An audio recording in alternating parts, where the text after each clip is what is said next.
Olá, gente, tudo bem? Eu resolvi gravar algumas aulas extras para vocês, até porque a gente perdeu alguns sábados, né, por conta de alguns imprevistos. Então, para complementar o nosso estudo, eu vim trazer algumas aulas para vocês, tá?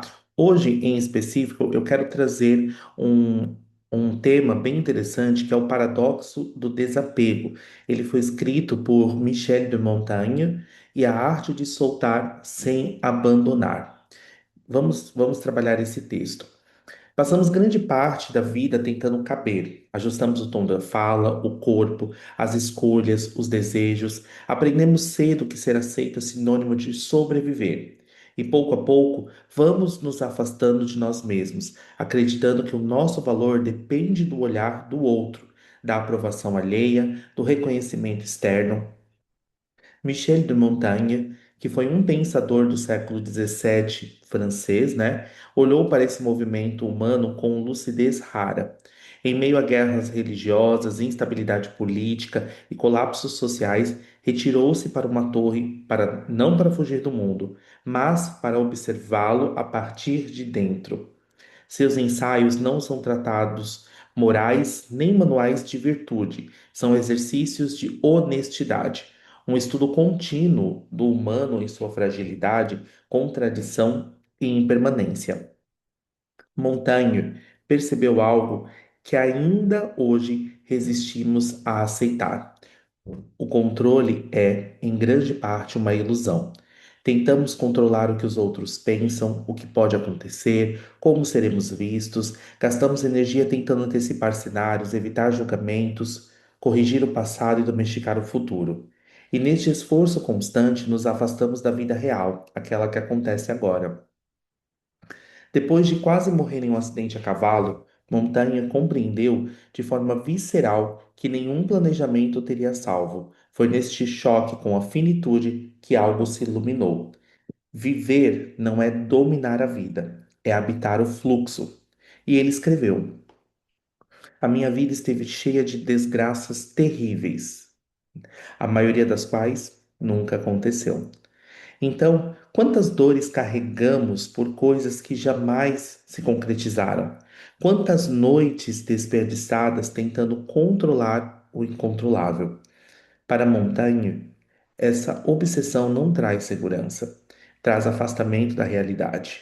A vida não é uma engrenagem, é um organismo vivo, instável, imprevisível, e só floresce para quem aceita dançar com essa incerteza. Outro ponto central de sua reflexão é a necessidade de agradar. Desde cedo aprendemos que a aprovação é recompensa, e assim passamos a construir uma identidade moldada pelo olhar externo.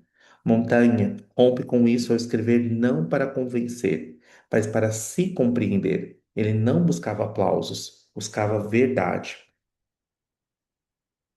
E quando vivemos para agradar, criamos máscaras.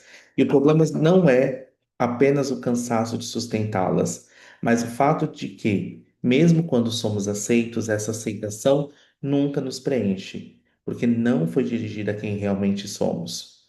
O desapego aqui não é a indiferença, é a clareza, é saber o que merece nossa energia e o que apenas nos consome. Montanha não defendia o afastamento da vida, mas uma vida sem obsessão. Agir sem se perder no resultado. Amar sem possuir. Buscar sem se violentar. E ele escreveu: Não por obrigação, mas por curiosidade. Não para ser reconhecido, mas para me compreender. Existe um paradoxo aí. Muitas vezes as coisas se alinham justamente quando paramos de forçar. Não porque desistimos, mas porque passamos a agir com presença e não com desespero. O desapego não é fraqueza, é um poder silencioso. Quem não mendiga aceitação se torna inteiro. A prova viva de Montaigne confirma isso. Ele não era um sábio idealizado. Perdeu quase todos os filhos ainda na infância. Viu seu melhor amigo morrer cedo. Viveu o colapso de seu país. Em vez de endurecer, escolheu a honestidade consigo. Retirou-se da política e iniciou aquilo que o chamou de o estudo de si mesmo.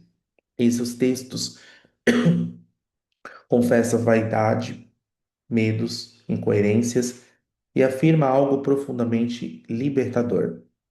Eu não me retrato por inteiro, apenas como eu me vejo neste momento. Nada é fixo, nada é definitivo. Mudar de opinião não é fraqueza, é sinal de vida interior. A exigência de perfeição é uma violência contra o humano. Aceitar a própria imperfeição não nos diminui, nos devolve à realidade. Nas relações, o ensinamento se aprofunda. Montaigne observou como muitas conexões não são sustentadas por amor, mas por medo. Medo de perder, medo de ficar só, de não ser suficiente. Tentamos controlar o outro, moldá-lo, exigir correspondências e sofremos. Sua amizade com Etienne de la Boétie foi, para ele, a prova de que é possível um vínculo sem posse, sem cobrança, sem vigilância. Relações verdadeiras nascem da escolha, não da prisão. Quanto mais tentamos segurar, mais o outro escapa. Quanto mais permitimos que o outro seja, mais ele permanece. O desapego aqui não rompe laços, purifica. Há um momento quase sempre silencioso em que algo dentro de nós solta. Não é desistência, é um cansaço sagrado.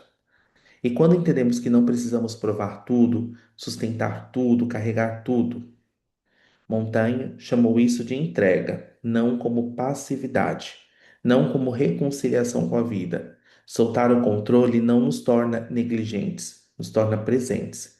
E a presença enxerga melhor, escolhe melhor, vive melhor. E quando paramos de nos importar com o que não importa, o essencial começa a florescer.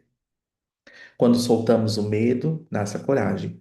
Quando largamos a necessidade de parecer, nasce a verdade. E Montaigne não nos pede para mudar o mundo. Ele nos convida a habitar a nós mesmos com mais honestidade. E isso, por si só, já transforma tudo ao redor. E aí agora vem os questionamentos, né? E você? O que ainda está segurando com tanta força que já começou a te ferir? O que poderia acontecer se por um instante você simplesmente soltasse? Às vezes, soltar não é perder, é finalmente caminhar. É um texto lindo, né? De Montaigne. E eu tenho vários livros de literatura francesa. Eu tenho vários livros de literatura francesa, né? Como vocês sabem, minha formação é na área de letras, língua e literatura francesa, e literaturas francófonas. E eu senti de trazer esse texto, né, dos ensaios de Montaigne, para que a gente entenda, né, que a mediunidade também não é controle. É a gente soltar, soltar, para que se a gente solta o controle, a incorporação vem mais fácil, né? Até mesmo que eu vou debater esse tema sobre incorporação com vocês. Porque incorporar, né, o ato de incorporar, o ato da gente sentir a espiritualidade, será que a espiritualidade está ali comigo? Não é um ato externo, é um ato totalmente interno, né? E você percebe que no texto, Montanha, ele vai para uma torre não para fugir do mundo, mas para entender o mundo visto de fora, né? Então, a mesma coisa acontece com a nossa forma de ver os nossos problemas, de ver como a gente se trata e também de entender os nossos processos mediúnicos, o que acontece no mundo que me desequilibra tanto. Então, entender, por exemplo, incorporação não é entender que o espírito surge de fora, mas sim de algo que existe dentro de nós que precisa emergir. Compreendem? Bom, basicamente era esse texto que eu gostaria de compartilhar com vocês nessa microaula, tá? Sobre a necessidade do desapego. Estudos filosóficos, estudos literários também faz parte da teologia. Tá certo, gente? Então, até a nossa próxima aula.